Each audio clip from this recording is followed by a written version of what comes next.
परू काय खायचं बा तुला? मेथीची भाजी मला खायची.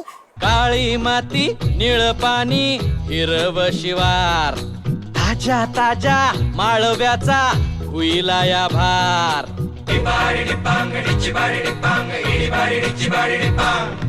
काळी माती निळ पाणी हिरव शिवार ताजा ताजा माळव्याचा हुईला या भार.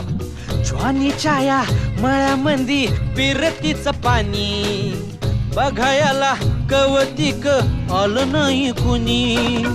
मळ्याला या मळेवाली भेटलीच नाय अगराने माझ्या मळ्यामंदी घुसशील काय.